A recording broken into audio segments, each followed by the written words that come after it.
Boa noite a todos, sejam bem-vindos, à nossa última aula de sexologia. Hoje retomando e terminando o tema sobre homossexualidade, relações e romances homossexuais. Pessoas com orientação homossexuais, elas podem expressar a sexualidade, ternura e afetividade de diversas maneiras. E podem não expressar isso em seus comportamentos sexuais. Alguns têm relações sexuais predominantemente com pessoas da própria identidade e gênero, e relacionamentos bissexuais, e podem até ser celibatários. Pesquisas recentes indicam que muitas lésbicas e gays desejam e conseguem comprometidos e duradouros dados que indicam entre 40% a 60% de gays e entre 45% e 80% de lésbicas estão atualmente envolvidos em um relacionamento romântico. Os dados de pesquisas também indicam que entre 18% e 28% dos casais gays e 8% a 21% dos casais lésbicos nos Estados Unidos. Eles vivem juntos há mais de 10 anos.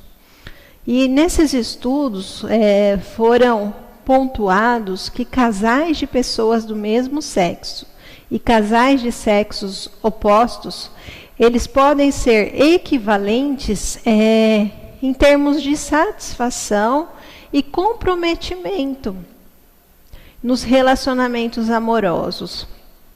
Que a idade e o sexo são mais confiáveis do que a orientação sexual como um preditor de satisfação e compromisso do relacionamento romântico.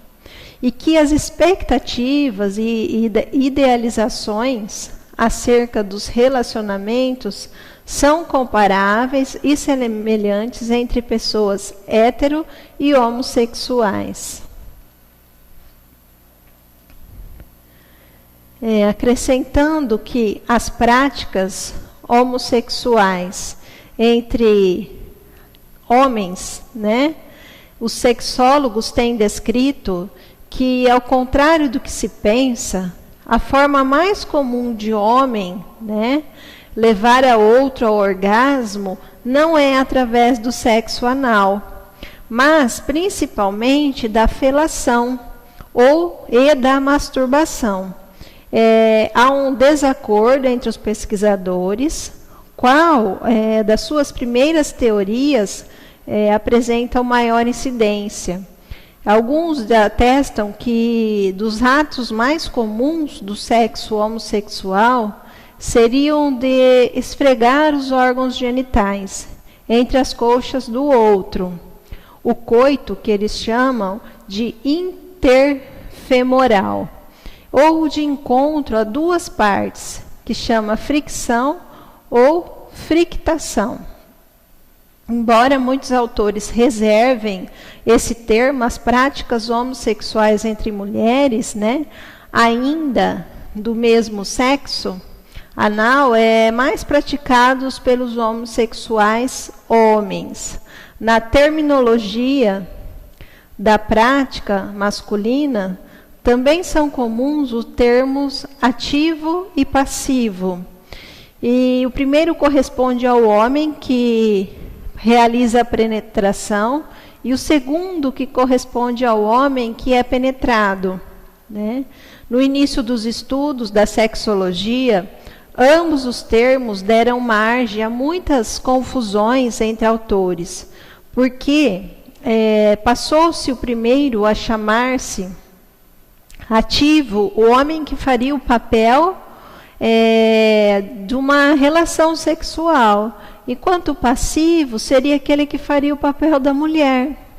Embora essa associação se preserve na mentalidade popular, ela não é mais usada na psicologia, e os estudiosos modernos entendem que, no âmbito da complexidade, muitas vezes um parceiro homossexual pode desempenhar sexualmente ambos os papéis, sendo tanto ativo como o passivo, e que numa relação sexual que se estende a nível amoroso, afetivo, muitas vezes o passivo também pode dominar e liderar o outro, como em qualquer outra relação humana. E estudos da década de 80 constatou-se que haveria mais ativos do que passivos. E essa alta sensibilidade erótica, né, em torno do ânus de qualquer ser humano, ele faz com que o sexólogo afirmem que não há dados que justifiquem que homossexuais obtêm mais prazeres que os heterossexuais. Embora certos heterossexuais rejeitem o sexo na região anal por razões de estética ou associação às fezes, e os heterossexuais homens escrevem, os sexólogos muitas vezes não permitem que suas parceiras sexuais mulheres estimulem o mesmo ou penetrem seu ânus, porque isso lhe conferiria uma feminilidade ou conotação homossexual. Embora os autores confirmem em pesquisas que passivos homossexuais nem sempre são afeminados. E, de fato, sexólogos têm escrito que tais noções são estereótipos ligados ao machismo, que incide nas relações heterossexuais e que muitas vezes o passivo pode ser mais másculo dos dois, em aparência física, maneiras e personalidade. E indicam que pelo menos metade dos homossexuais desempenham usualmente os dois papéis durante um encontro. E cerca de 3 dentre 4 homossexuais, eles têm experiência tanto do papel passivo quanto do ativo. E entre outras práticas que eles utilizam entre os homossexuais é a anilíngua, tá? E a cunilíngua, também praticada por héteros, além de todas outras costumeiras conhecidas. Embora seja muito raro, muitas vezes associado às pessoas, o sadomasoquismo, eles utilizam, como foi falado na outra aula, quase não é encontrado, né, entre os héteros. Além disso, os homossexuais apresentam características em relação ao sexo muito semelhante às do hétero. Eles têm fetiches também, né? E muitas vezes falam durante o ato sexual, podem praticar ou não o sexo grupal, por vezes somente com mais homo, a fim de realizarem penetração entre dupla, em um passivo, como acontece em práticas héteros, com a diferença de que, neste caso, os dois pênis penetram no ânus. E também podem ter fantasias românticas ou sexuais com celebridades, ou conhecidos íntimos ou não. Os homossexuais, no caso, as mulheres, né? Alguns estudiosos têm notado, então saímos do homem, passamos para a homossexualidade feminina. E estudiosos têm notado que o lesbianismo e seu aspecto físico, ele provoca a mais extrema reações, enquanto que moralmente é por suas vezes reprovado. A maioria dos homens hétero possui uma espécie de fascínio por duas mulheres que se beijam e tenham a relação sexual.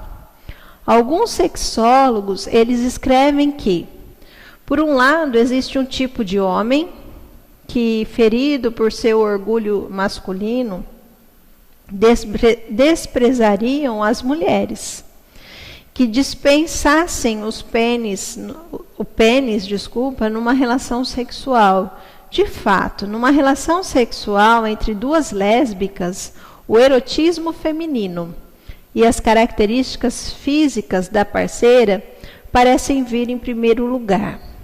Não se sabe qual é a prática preferida das mulheres, mas pesquisas afirmam que o seu papel passivo, que é conhecido como cunilíngua, isso estaria associado à estimulação do ponto G ou do clitóris. Muitas vezes, né, o 69 lésbico seria dispensado para que apenas uma das parceiras recebesse estimulação na vulva, pelos lábios e da língua da outra.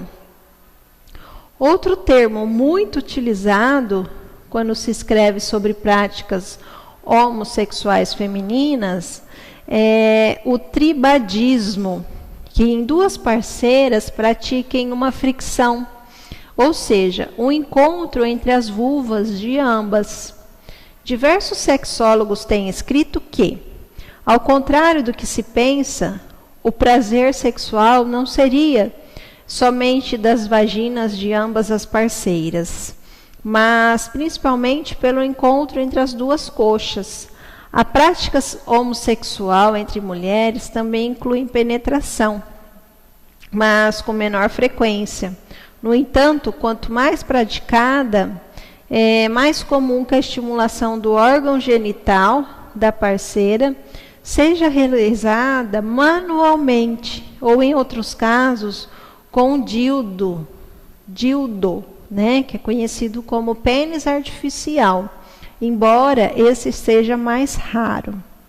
Certos estudiosos também pretendem pesquisar se o interesse lésbico por limitações de pênis não significaria uma frustração da falta do pênis real.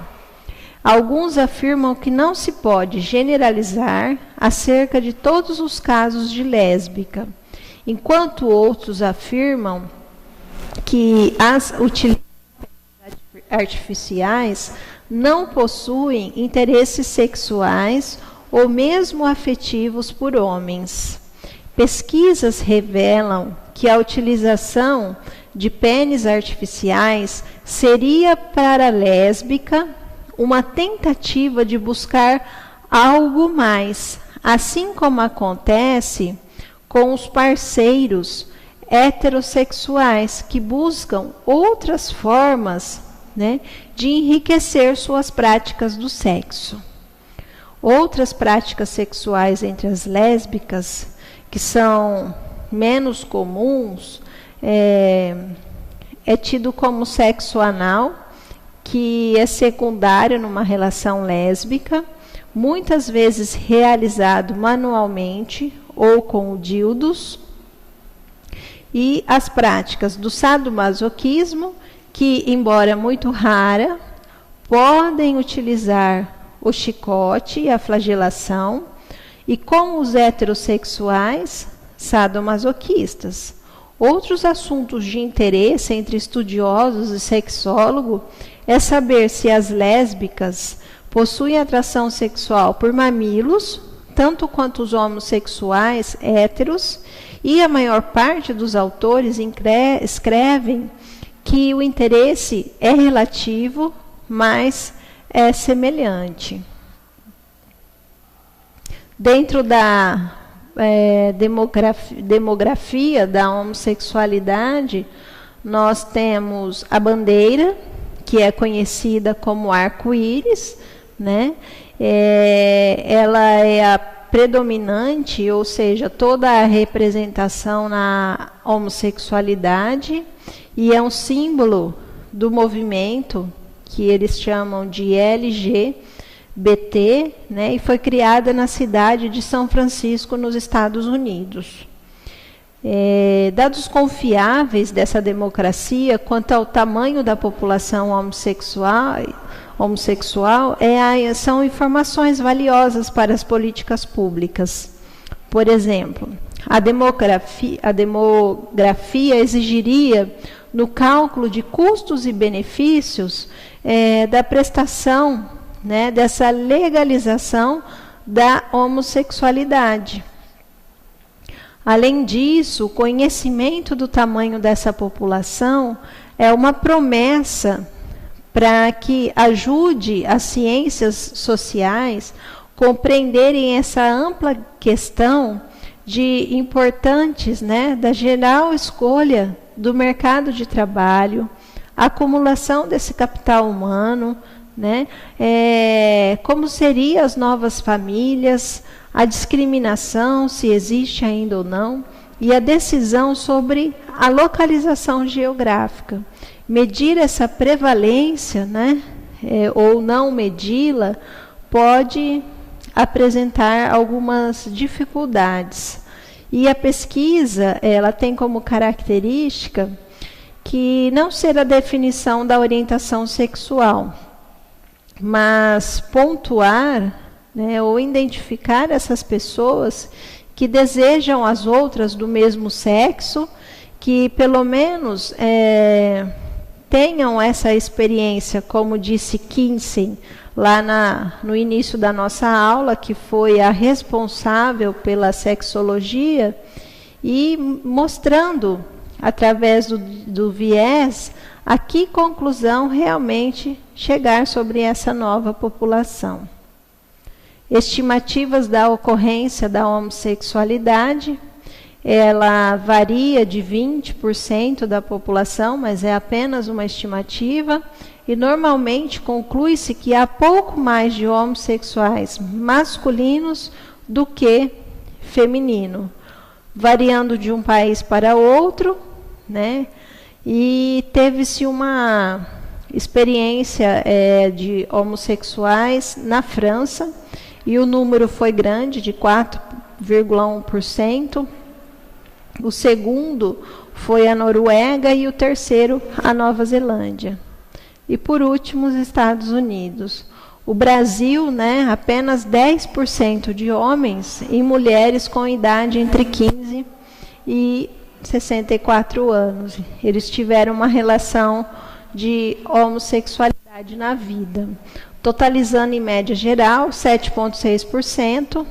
Né? Nesse mesmo estudo, a população mais jovem, com idade de 15 a 24 anos, foi encontrado 8,7%, enquanto a população idosa entre 50 e 64 anos, a média obtida foi de 5,6%. Apesar desse item ser específico de uma pesquisa, ser bastante genérico, ele é questionado, né?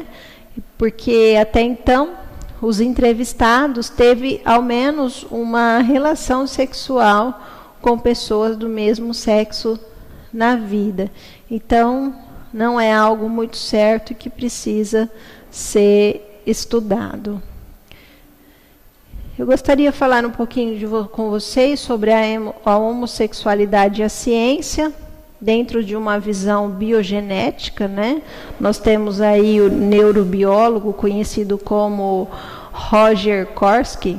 Ele é da Universidade da Califórnia, dos Estados Unidos, e ele fez uma experiência em laboratório, cujos ratos e fêmeas receberam testosterona, que é o hormônio sexual masculino, e ainda em fase intrauterina.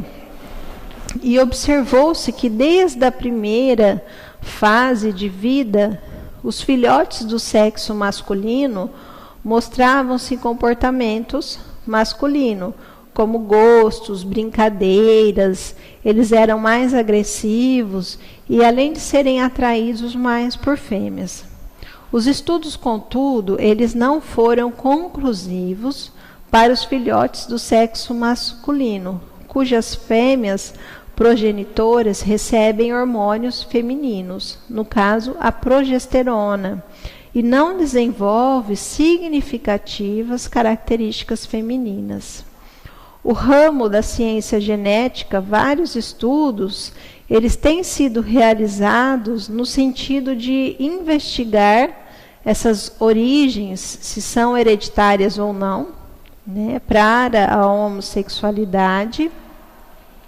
E um dos estudos mais conhecidos nesse sentido, ele tenta estabelecer uma correlação entre a homossexualidade masculina com um gene que é conhecido como X, né, Q28, que é efetivamente uma tese que coloca a homossexualidade não como uma opção ou estilo de vida, mas sim como um resultado de uma variação genética. Existem estudos que dizem, que contradizem ou que são a favor dessa influência do gene para tentar explicar a homossexualidade. Um novo estudo, conhecido como KAIST, ele tenta criar artificialmente o comportamento homossexuais em ratas fêmeas, através de uma manipulação genética.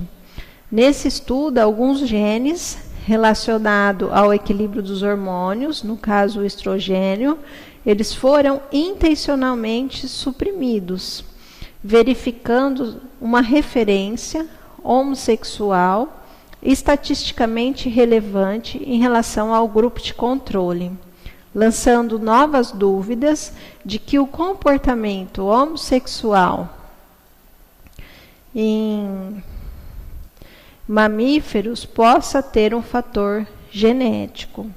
A tese de que a homossexualidade pode vir a ter origem genética, ela tem sido usada, mas também recusada, tanto por aqueles que consideram a homossexualidade como algo negativo, ou como que os consideram como para defendê-la. Esta é uma visão biogenética. Já a psicologia, ela foi uma das primeiras disciplinas a estudar essa orientação homossexual como um fenômeno discreto. As primeiras tentativas de classificar a homossexualidade como uma doença, ela foi feita pelo movimento sexólogo europeu no final do século XIX. Em 1886, o sexólogo Richard, ele listou a homossexualidade junto com 200 outros estudos de casos e práticas sexuais desviantes em sua obra definitiva. Ele propôs que a homossexualidade ela era causada por uma inversão durante o nascimento congênito, ou uma inversão adquirida. Nas duas últimas décadas do século XIX, uma visão diferente começou a predominar os médicos e psiquiátricos a julgar o comportamento como indicativo de um tipo de pessoa, como definida e relativamente estável na orientação sexual. E no final do século XIX, no início do século XX, os modelos patológicos da homossexualidade, eles eram padrão. Já em 52, a Associação Americana de Psiquiatria, ela publica o primeiro manual estatístico do transtorno mental, DSM, que diz que a homossexualidade ela foi incluída como uma desordem. Quase imediatamente, no entanto, que a classificação começou a ser submetida a críticas em relação à matéria da pesquisa financiada pelo Instituto Nacional de Saúde Mental. Esse estudo, ele e a pesquisa subsequente falharam e conseguir apresentar, né, qualquer base empírica ou científica para considerar a homossexualidade como um distúrbio ou anormalidade, ao invés de uma orientação sexual normal e saudável. Como resultado dessa pesquisa, os profissionais em medicina, saúde mental e ciências comportamentais e sociais, eles chegaram à conclusão de que o incorreto era classificar a homossexualidade como uma desordem mental e que a classificação DSM seria refletida, colocada novos pressupostos, não baseado em normas sociais prevalentes e impressões clínicas, a partir de amostras consideradas representativas por pacientes que procuravam tratamento e por indivíduos cujo comportamento trouxe o sistema de justiça criminal. Em um reconhecimento da evidência científica, a Associação Americana de Psiquiatria retirou a homossexualidade em 73 e afirmou que não implicaria qualquer prejuízo no julgamento, na capacidades gerais, sociais, vocacionais. Depois de uma profunda revisão dos dados científicos, a Associação Americana de Psicologia adotou a mesma posição em 75, que orientou todos os profissionais na área de saúde para que assuma a liderança e um eliminar e estigma da doença, que há muito sido associado com orientações homossexuais. A Associação Nacional dos Trabalhadores, eles colocam que a saúde mental, há muito que reconhecem que o ser homossexual não constitui obstáculos, e esse indivíduo ele pode vir a ser feliz, saudável e contribuir muito para com a sociedade e ter uma gama, ou muito mais facilidade em relação à sua interpessoalidade. A Organização Mundial de Saúde, desde 90, retira a homossexualidade do CID, da Classificação Internacional das Doenças, e demonstra que essa atração sexual e romântica pelo mesmo sexo são sentimentos e comportamentos normais e variações positivas da homossexualidade humana. O consenso de longa data das ciências comportamentais e sociais e dos profissionais de saúde e saúde mental é que a homossexualidade por si só é uma variação normal e positiva da orientação sexual humana.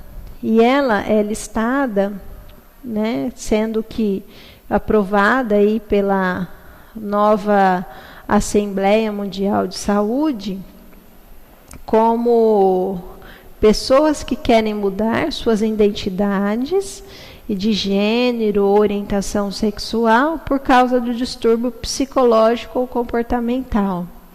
Já a sociedade chinesa também retira, toda essa classificação de homossexualidade, e a Royal College também, e uma nova história é realizada em relação a essa abordagem.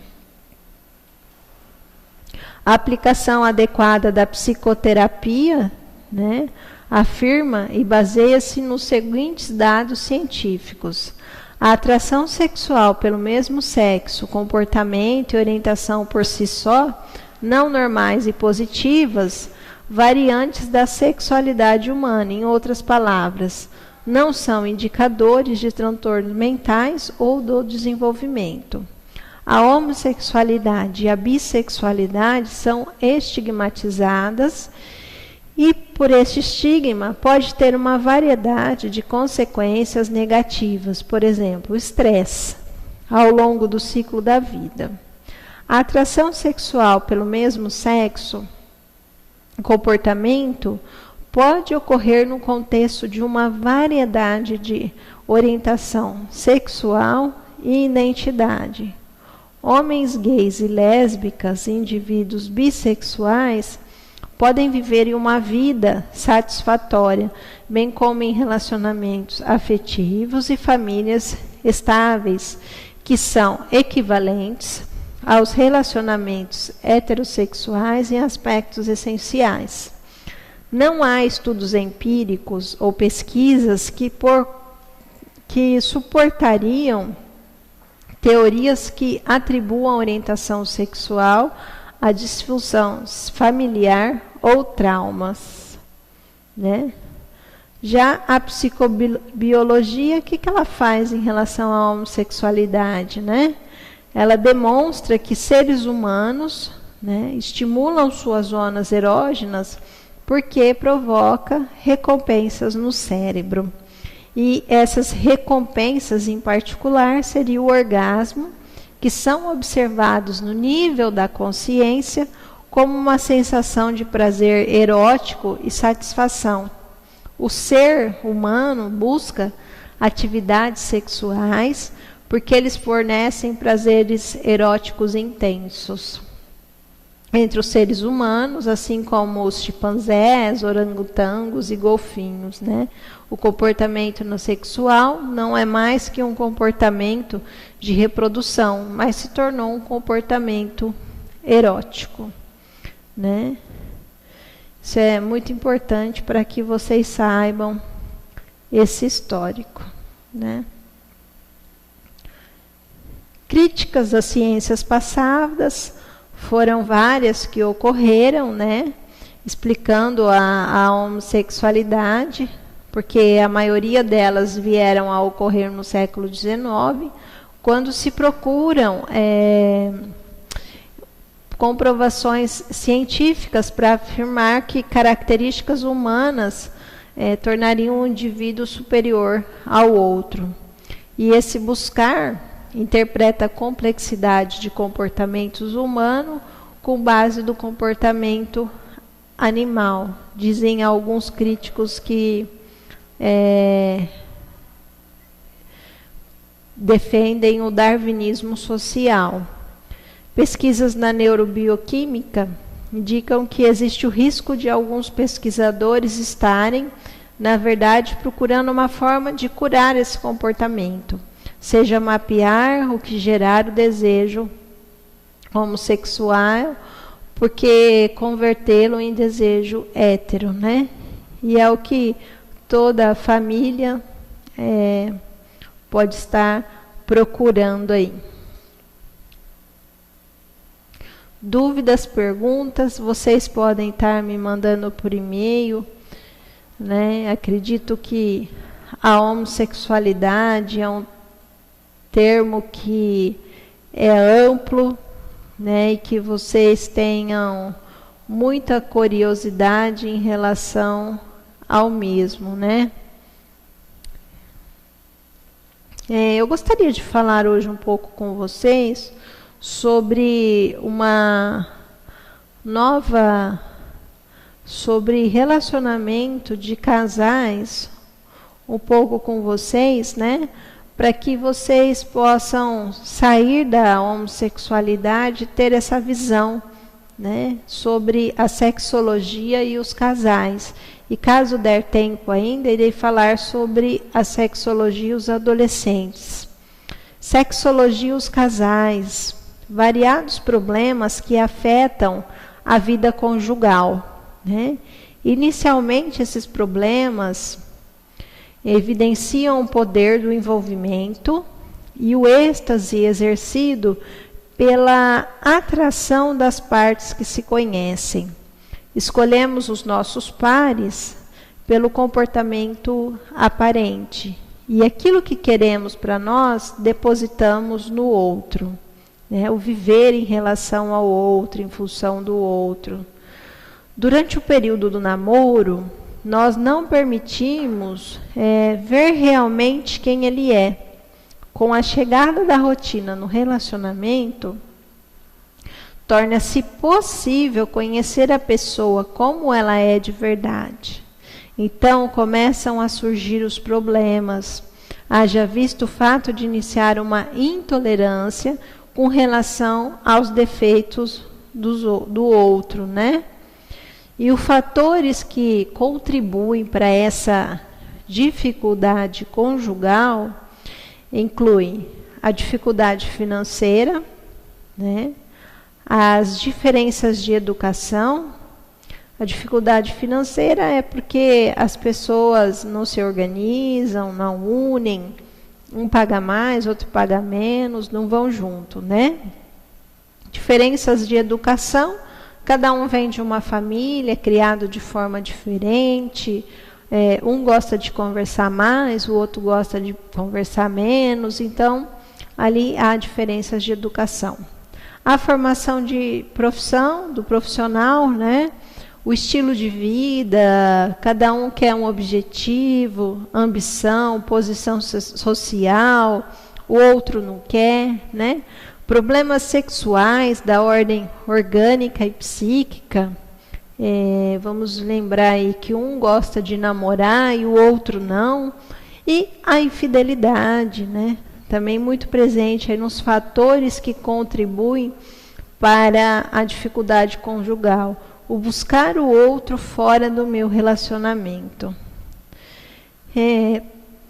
A beleza estética, né? No caso, a física, a idade, a diferença de idade muito grande pode ser um.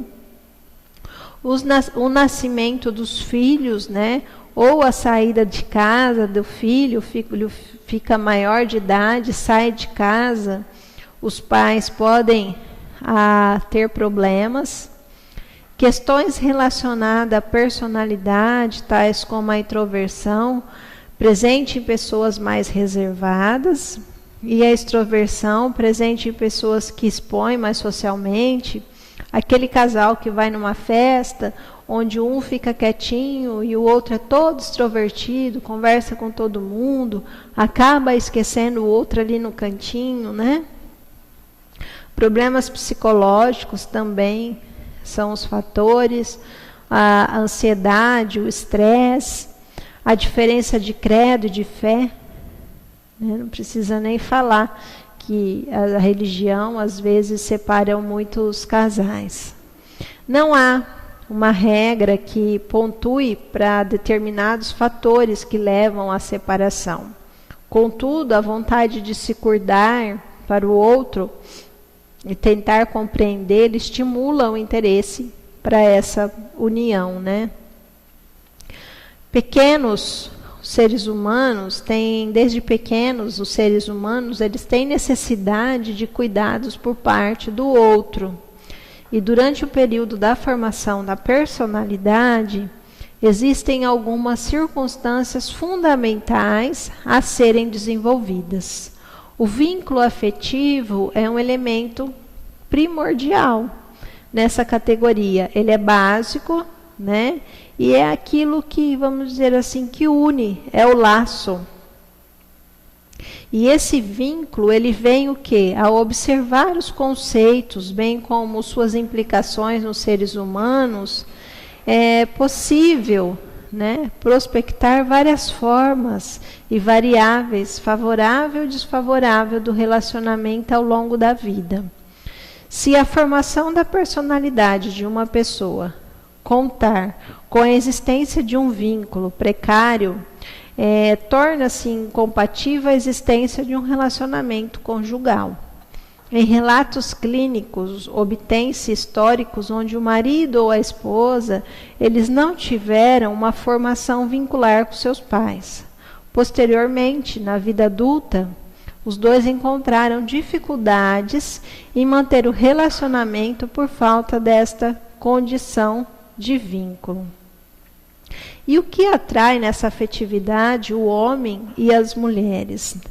Né? Eles acreditam que a escolha do seu parceiro, ela pode ser feita de duas formas. Uma, a estratégia de curto a longo prazo. Ambas se baseiam no imperativo biológico, ou seja, nas nossas escolhas e preferências de parceiros e sexuais, e ainda são influenciadas pelas buscas de melhores genes para os nossos futuros filhos. Por exemplo, né, os homens podem vir a buscar as mulheres jovens e atraentes, pois identificam nela a juventude, a possibilidade de gerar muitos filhos, a atração, a saúde do corpo para enfrentar a gravidez e suas repercussões. Já a mulher buscaria um parceiro com dispositivo interno de força, poder e capacidade de proteção, tanto para ela quanto para os seus filhos, né? E a partir daí, o que eu posso pensar? Eu tenho um marido, ele é todo bonito, característica bonita, mas pode vir a desenvolver a impotência, né? O mito que é masculino e tem um certo temor de desempenho. É necessário desmistificar essa situação, a impotência, né? A disfunção erétil, ela só se torna um problema ou uma doença quando ela predomina na vida sexual de um homem, ou seja, quando há uma capacidade persistente, recorrente, repetida, de manter uma ereção até a conclusão da atividade sexual. Alguns se queixam de falta completa de rigidez para conseguir uma penetração, outros conseguem ter o pênis rígido, mas na hora de introduzi-lo, perdem a potência. E o que causa a perda dessa ereção? Né? Causas psíquicas.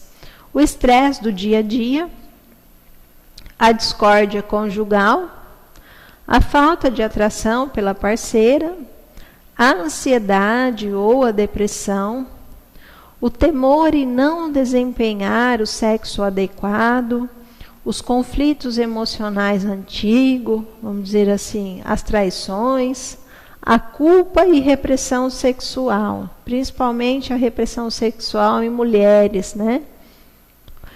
As causas orgânicas, a deficiência de alguns hormônios masculinos, como a testosterona, o excesso de prolactina, a presença de algumas doenças, como a diabetes, o uso de medicação que combatem a hipertensão, a pressão alta e a normalidade vascular peniana.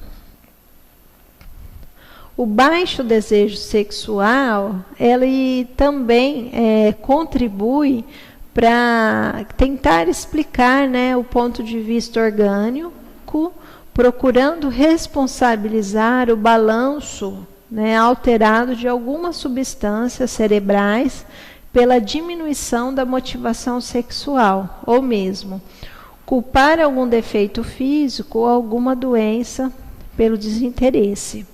Já a perspectiva psíquica aborda alguns traumas e inibições sofridas. O que causa o baixo desejo? Algumas doenças psiquiátricas, como a depressão, também pode suprimir a motivação por sexo.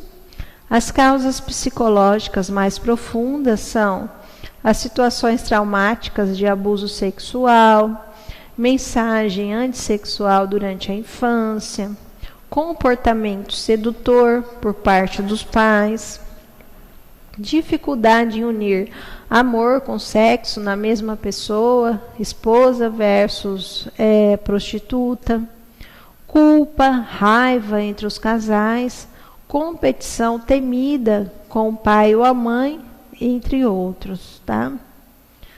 No caso da aversão sexual, né, ou essa evitação fóbica, nada mais é do que o sofrimento causado premente a necessidade de evitação de oportunidades e de outros sexuais com parceiros devido à sensação de desagrado, de medo, de nojo, repulsa e de perigo iminente. Essa razão da repulsa são as secreções genitais, em outros casos, o simples pensar em sexo, O toque ou beijo já é evitado com angústia. Também pode aparecer sinais de pânico, causa náusea, suor excessivo, a falta de ar quando a pessoa tenta enfrentar esse medo e aproximando-se, né, do seu parceiro. A rotina e o sexo, né? Quando surge a acomodação, não se busca novas formas de dar prazer ao sexo, um aspecto negativo da rotina. A relação sexual vai perdendo a quantidade no início, né? E essa falta de surpresa, de interesse mútuo, carinho, tesão, admiração e criatividade, ela vai se perdendo com o passar do tempo. O sexo, ele precisa ser entendido como um complemento da relação e não como a causa dela. Se no início bastava um toque, com o passar do tempo é preciso mais para manter a chama acesa. E dicas, né? Voltar no tempo. É preciso resgatar alguns comportamentos. Exercitem o beijo, tá? Isso para os casais, né? Quando vocês optarem em ser terapeutas de casais. Exercite a intimidade, os programas a dois. Recordem aquela época que faziam, como se descobriam, redescubra o que chamava atenção no outro, se estimulem. Reserve um tempo para romantismo, como pesquisa em ter boas relações. Dica 2, né? Ficar fora. A ideia é se desconectar do ambiente doméstico. O estresse, o excesso de atividades atrapalham o tempo do casal. Tem um momento reservado só para vocês, sem que isso signifique determinar tempo e hora da relação sexual. Dica 3, né? Novos cenários, ainda que a casa seja a mesma. Descubra novos lugares, além do quarto. Procure por novos estímulos, situações e formas de expressar suas fantasias. Use a criatividade e a imaginação a seu favor. Varie, né, aos poucos, já que surpresa todos os dias perdem a graça. Use com moderação para não tornar um hábito, mesmo porque é inevitável que as repetições ocorram. Escreva algo erótico para o seu parceiro. Ler e escrever erotiza a relação. Mesmo que não esteja acompanhado da realidade, a ideia é sexualizar os pensamentos e ampliar a criatividade. Pense em sexo, né? O dia tem 24 horas, então pense que só não faça, né? Aproveite e também desligue uma das maiores concorrentes da sexualidade do casal, a televisão, né? A comunicação. Casais consumidos pelo tédio perdem a comunicação verbal ou não verbal, não abordam os problemas que incomodam cada um, leva a uma falta de intimidade e esse distanciamento, por sua vez, gera insatisfação sexual. Fora isso, é capaz de criar uma enorme barreira para os dois, devido às impasses dos bloqueios, de se falar sobre o que curtiram antes, o que pode funcionar tanto agora. Aprenda a perdoar e resolva os sentimentos, né, ou ressentimentos fora da cama. Dica 7, para que vocês, enquanto terapeuta, pode estar orientando para o casal. Ouse, desperte os sentimentos, libere-se dos preconceitos. Faça algo inesperado, né, ou mesmo transgressor. Vale uma lingerie bacana, uma massagem. O limite é dado pelo prazer de cada um. Permita-se buscar o seu critério. Liberte a sua mente, seu corpo e você. Espante a preguiça, né? Por saber que o outro está em casa amanhã, o sexo é deixado de lado. Assim, espere-se pelo momento ideal. Quando estiver, né? É final de semana, vou esperar, vou me depilar, né? Depois do jogo, para os homens, né? Pode parecer um paradoxo, mas quanto mais tempo se tem, menos se gasta com sexo. Divida as tarefas, né? O marido ajuda nas tarefas de casa, por exemplo, que permite uma mulher se sinta menos cansada e ela tenha mais tempo para o relacionamento. E visite o médico, né? No caso, os exames, verifiquem o funcionamento do seu organismo. Não precisa ter um corpo escultural, mas cuide-se. A autoestima é capaz de melhorar seu desempenho e satisfação, mas nada como saber que está tudo bem com a saúde para poder aproveitar a sexualidade de uma forma mais tranquila. Então, essas são as 10 dicas para que você venha a trabalhar com seu casal. E para que a gente possa encerrar, sexualidade, né, do casal infértil. Esse casal que chega o momento da vida de homens e mulheres, deseja ter filho, mas o que fazer quando eles não conseguem? Hoje, há muita intervenção ou intervenções médicas e há uma possibilidade que a medicina está avançada e capaz de ajudar o casal na dificuldade de engravidar. E isso tem um lado positivo, mas que gera altas expectativas nos resultados. Então, muito ainda tem que ser feito em relação a esse tipo de sexualidade do casal infértil, né? Mas nada que a medicina e profissionais não possam ajudá-los desde que eles o queiram. Sexo na terceira idade, né? Que são os sentimentos de cada um aliados às alterações anatômicas e fisiológicas, né, trazidas pela idade que modelam o comportamento sexual de tais pessoas. O fato da sexualidade ainda estar muito atrelada à reprodução, é difícil de perceber a continuidade da sexualidade após a determinada idade. Isso acontece, né, mas depois do avanço da medicina, o que pode cuidar de algumas doenças capazes de prejudicar a sexualidade plena, como é o caso de artrites, alguns casos, as medicações utilizadas e seu tratamento pode diminuir o desejo sexual. É preciso conhecer e adaptar-se às mudanças fisiológicas que surgem com a idade, cuidar da saúde, né? Assim como da aparência, higiene, não descuidar das roupas, né? Não ficar em casa com roupas rasgadas. E a maioria das parceiros da terceira idade afirmam que tiveram início anterior quando o casal estava imerso em preocupação com os filhos e o trabalho. E depois vamos dizer assim, ao entrar na terceira idade, eles voltaram à comunicação e toda a força, quanto mais tempo eles ficarem juntos, né? Portanto, a sexualidade é uma forma de expressar carinho e afeto, sentimentos que não têm idade, mas não terminam. E, para tanto, basta que o corpo seja respeitado, tanto por um parceiro como por outro. Eu agradeço a participação de todos. Dúvidas, estamos à disposição no site. Boa noite a todos, né? E até caso vocês tiverem alguma dúvida. Boa noite.